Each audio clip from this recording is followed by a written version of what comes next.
Welcome to Dan Really Likes Wine with Pick and Pay, and a slightly different venue this week. We're not in the Dan Really Likes Wine studio, we're not at a wine estate, we're not in some exotic location around the world.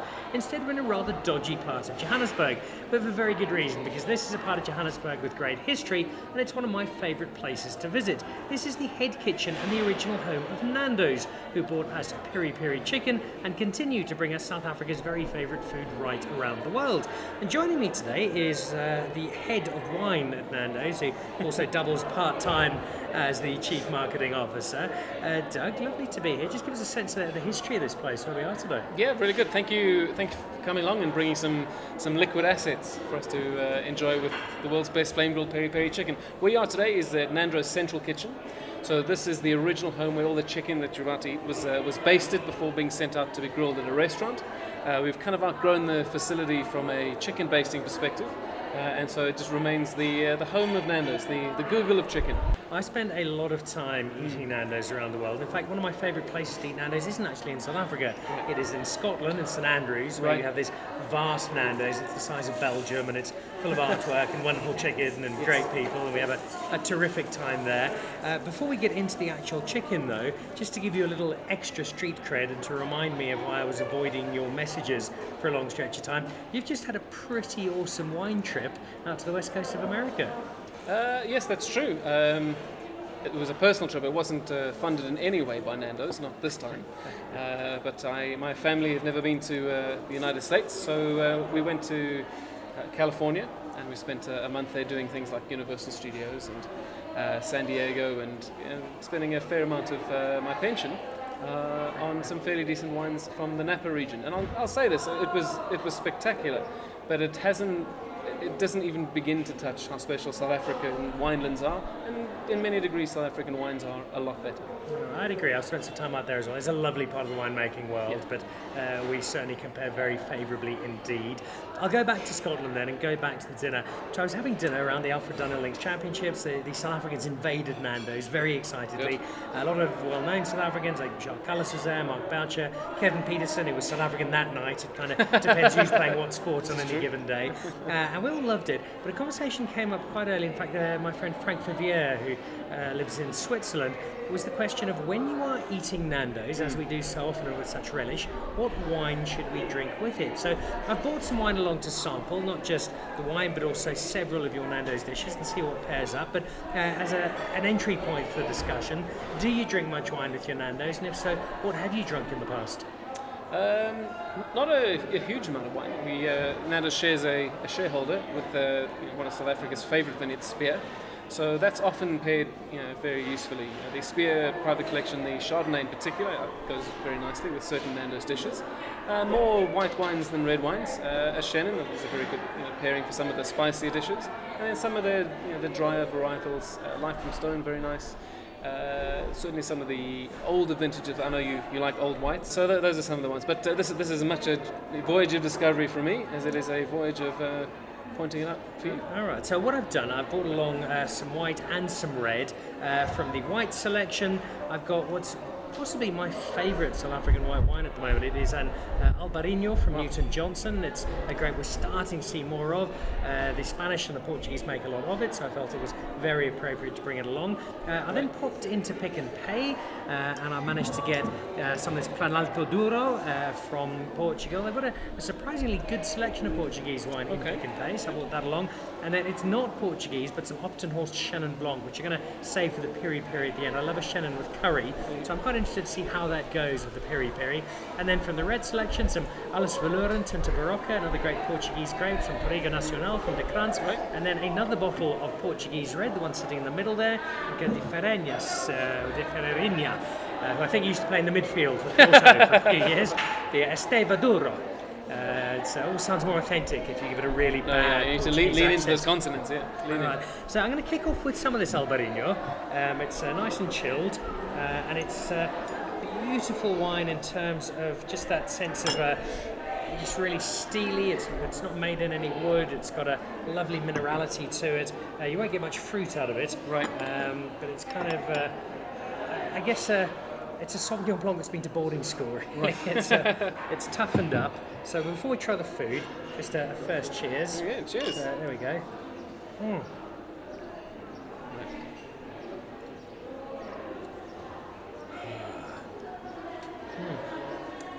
Very good. A fan? A lot of minerals in that. Yeah. So I think so. We're starting off. This is the lemon and herb. This is the classic. This is really, this is what made us famous. This is the Nando's quarter chicken. Yeah. The chicken that went to private school or Model C, if you believe what you read on Twitter.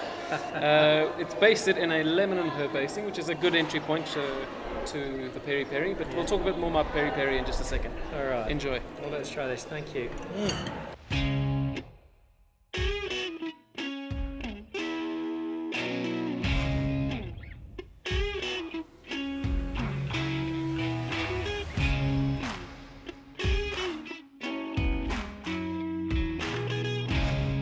Try some of this Nando Duro.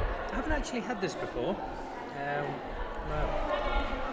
I'd like to see how it compares with the iconic Nando's lemon and herb. Oh, very pale. light colour, eh? Yeah, a little tiny bit of effervescence. Often find that in wine in Portugal. You get that little fizz to it. Right. Ooh, very sweet. Sure. This might be better with our peri-peri a little later. It's not overpowering sweet. It smells sweet in the taste. I've actually had a couple of wines like that recently where you think you're plunging into some dessert wine and you actually get something a lot drier. Yes. It's That's not too bad. I still think they're quite nicely with the peri-peri though, so I'm going to try that then as well. It's similar to Vinho Verde style of wine.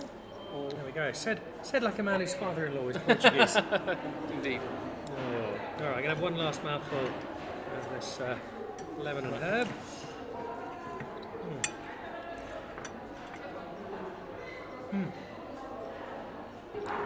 I think that's worked nicely. I do like that albariño. Nice. Okay, so I've tried the lemon and herb. Right. The second chicken we have, and it's coming along in just a moment, I'm going to try some red wine with, because our second one is reasonably new to the family. It's your Mozambican adventure. Yes, yeah. So on the heat scale, this is the Mozambican paprika is slightly higher than what we've just had, which is the Nando's lemon and herb. So it's still not burning at all. There's actually got some nice coconut flavours to the basting. It's a slightly sweeter, the paprika, the smoked paprika that comes through as well, makes it a far more palatable. It's enjoyed a lot, particularly by younger Nando's fans, which I know you've bred a few. I have indeed. So Mozambican paprika is a good choice for them as well as my own parents, for whom spicy food was mostly pepper.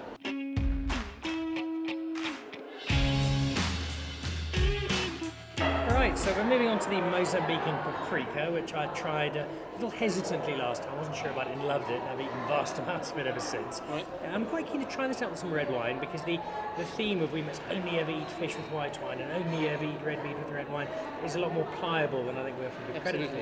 Yeah. Chicken with a bit of paprika on. I'm quite interested to see the red. So I think we've got 3 reds. Let's try them all and see how they balance out, if you're happy with that.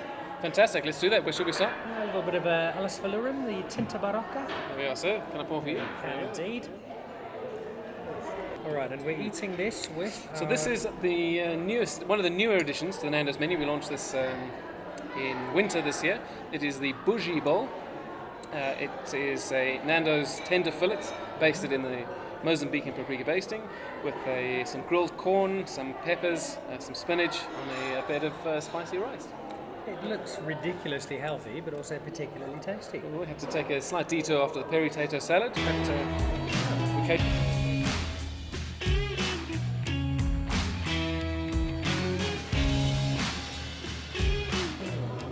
All right, well that's really good. I really like that. I know that wine quite well. I know the touriga nacional quite well. So let's try it in between. Right. Freshly plucked from the Portuguese shelf at Pick and Pay. Right. The Estevadura 2017. Right. Again, no idea what to expect here, other than sort of light notes of Ronaldo in full flight. And you see, Ronaldo is from Madeira. Many people don't know this, which is an island off the coast of Portugal. Famous for very sweet and sticky wine. That's right. Now again, remember on that first Portuguese wine we picked up quite a sweetness. Definitely the same thing here. And I remember my first visit to Portugal was the trip on which I met my now wife. Right? And I was trying very hard to impress her, so while she and everybody else on the trip was happily drinking cheap Portuguese wine, I was spending far more than I could afford on French wine, so it looked very cool and sophisticated. And then we ran out and I tried some Portuguese, and it was much better than anything I'd been drinking, and it was a tenth of the price, like €2-3 for a bottle. Really pleasant, easy drinking wine. Good heavens, right? It's an underrated wine world, is Portugal. It does tend to play second fiddle to their neighbours. There's a real rich on that nose, a real rich red berry. Very much so, but not overwhelming on the palate. Not as dry as I think as the tinta barocca. Yeah, it is a bit sweeter. You might remember I did a show with the Krans earlier this year. We tasted their Cape Vintage. They have to call it something because they can't call it port because the Portuguese get very upset. That's right. So the Cape Vintage, this Touriga Nacional, they've got loads of accolades for it, but this Touriga Nacional has got all sorts of awards. It's got stuff from Plata, I think 4 stars there. A couple of the nice gold medals to it. So a good one to sample. There we go. And it mirrors the Nando story quite nicely because here is a Portuguese grape grown in South Africa, and you have the quintessential Portuguese flavour being mastered here in the heart of Lourençville in inner city Hillbrow.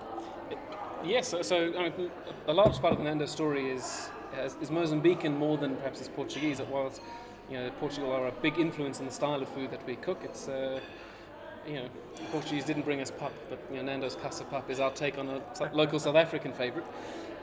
And so it's a hybrid, and just like I suppose this wine is, it's a hybrid of cultures and backgrounds. Touriga Nacional, of course, does play a big part in the making of port in Portugal, or Cape Vintage here. Smell that. And you get that nose instantly. It's really dark as well.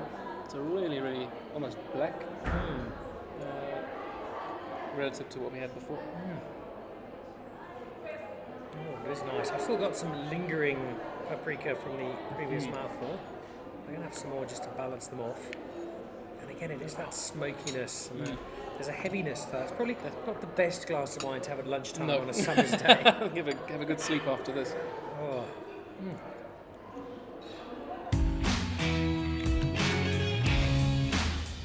Alright, so we now stride bravely into the world of peri-peri, but the mild version. This looks, though, as though it is made with more than just a little bit of peri-peri chicken. There's a lot of excitement going on in this bowl. Another brand new item to the Nando's menu. These are our festa fries. The S is pronounced sh, like all things in Portugal. Okay. And so what this is... It's a tribute to Sean Connery. Festa. Yeah, exactly. Yeah, the famous Portuguese midfielder, right? So this is fish fries. So what this is our take on, I suppose, loaded fries. Yep. So it's a pulled chicken with a mild basting, as we said, with a real cheese sauce, and then topped with some peri sprinkles on a bed of low carbohydrate fries. Oh, it looks magnificent. Looks like the kind of dish, if I saw this on my way home at 3 o'clock in the morning, I'd order 12 of them. Right. But I'd probably have 11 of them at lunchtime. So what I thought here, you've got the peri-peri chicken, and that's the main ingredient that I'm looking at. But throw in the fries. You want something, that melted cheese, there's going to be a richness to it, so it's going to cut through that, but at the same time play with the peri-peri. I think Chenin Blanc is going to be absolutely magnificent here. And I've got one I really like, so I'm going to pull it out here.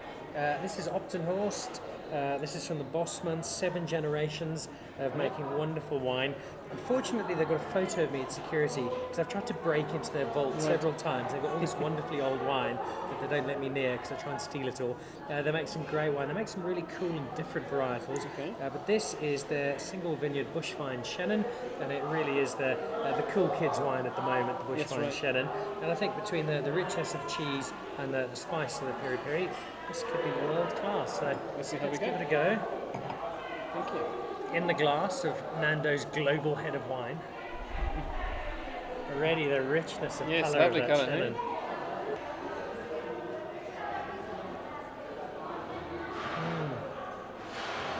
Oh, it's such a multi-layered wine. You get so much out of it. You get one, you get the next, something else comes in.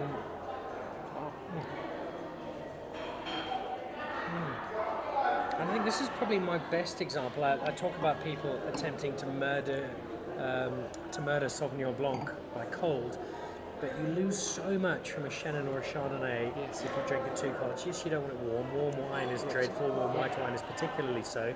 But a Chenin Blanc that's too cold, a Chardonnay that's too cold, you're just losing out on so much. Absolutely. And this is lovely. It's not as dry as some Chenins can be. Yeah. Which is nice. There's a nice, very full body. nice seam of fruit coming through to it. Not overly citrusy. There's more almost a tropical fruit to it. That's right. All right. Well, I'm keen to try this because I haven't tried your Sean Connery loaded fries yet. Festa fries. Let's go. Festa. Festa. Means festive. So just in time for the festive season, I guess. As opposed to that famous American-made Scottish cardy, Ford Festa. That was terrible, sorry. Yeah, dad jokes, here we go. I'm really liking this combination. What I'm going to do though, I've still got a little touch of this albariño left.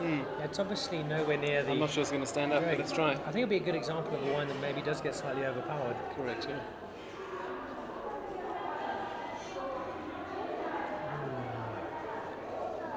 It tries to hang in there, but you certainly don't get quite as much of it as you do in parallel with that lemon and herb earlier. Correct. Because there is just, not so much the richness of the cheese, it's that peri-peri coming through. Right. So, on to the final leg of our Nando's wine relay. We've got through the lemon and herb, we've got through the paprika, we've had the mild with some wonderful accompaniments, and now the espetada. That's right. That's peri-peri. So this is a very unique dish. It's only available in 1 or 2 restaurants here in South Africa, but is a very popular dish across Nando's world, particularly in the Middle East. This is the, if you like, the quarter chicken of the Middle East, where we have a very a well-established business there as well. This espetada is inspired by the Portuguese dish, which is normally a rump espetada, which is made with beef and bay leaves and coated in a coarse rock salt. So this is the Nando's version of it. It's made with chicken thighs, so very, very rich and succulent meat, which should mean it's very well balanced with the man-sized hot basting. So get ready. This espetada holder is also made by Murray and Roberts. It would need to be. Indeed. So we'll decant.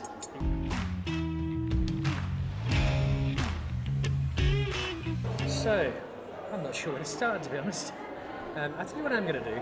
I'm really excited about the Chenin, so I'm going to try some of the Chenin and then go into the peri-peri. Follow your leadership.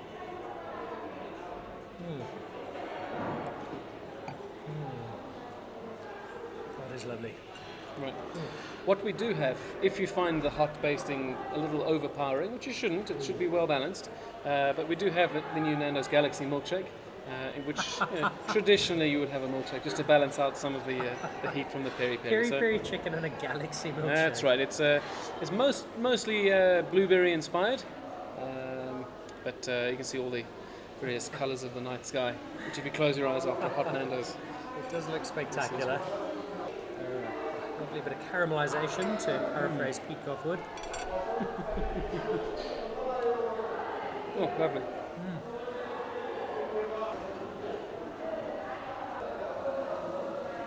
The fruitiness definitely comes through. Yeah, you get a lot more, don't you? Yeah.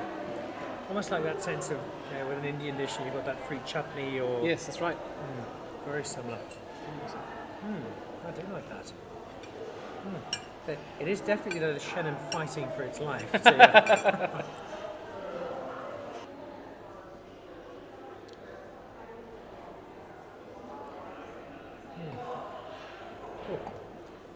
You can almost feel the peri-peri just kind of sucks the wine off the palate straight away, vacuums it away. In a good way. Doesn't overpower it too much. I think it's always probably going to be slightly more of a battle for the red wine than the white wine in this sort of dish. Particularly, I suppose, a dry red wine will struggle the most without those fruity notes just to balance.